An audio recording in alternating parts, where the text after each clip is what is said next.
Embedded po ba yung magnetic ring? Okay, so ang tinatanong niya is all about this matte magnetic case na nabili natin for our Infinix Hot 60 Pro Plus, no? And yes po, embedded yung kanyang ring dito sa likod, so flat siya, smooth, and hindi siya nakaumbok.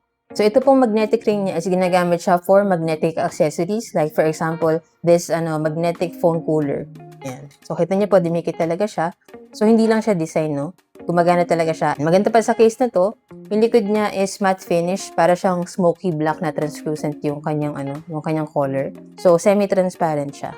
Yan, kita pa rin yung design ng phone natin. Matte finish siya, so masarap siya hawakan.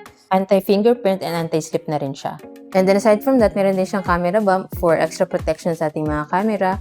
Then accurate yung mga cuts, yan kita lahat ng buttons, yung mga ports, yan kita lahat. Mas maganda pa dito, meron na rin siyang holes for lanyard.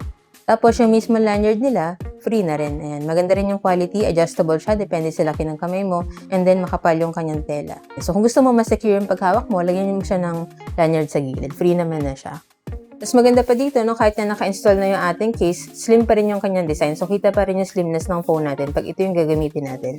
And then yung sa harapan niya, elevated din ng konti sa screen. So, mas protected yung screen ng phone natin if ever na mabagsak natin siya na paganyan. Kasi somehow, ma-absorb ng case yung impact ng pagkabagsak. Pero syempre, recommend ko, mag-install pa rin kayo ng screen protector. Itong sa akin is Hydrogel screen protector yung in-install ko kasi mas bet ko talaga yung mga hydrogel kasi pag curved screen kagaya nito para hindi umaangat yung gilid niya.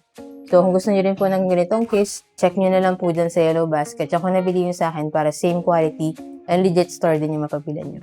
And so, yun lang sana nakatulong tong video. If you have any other questions, let me know in the comments and follow for more tech content.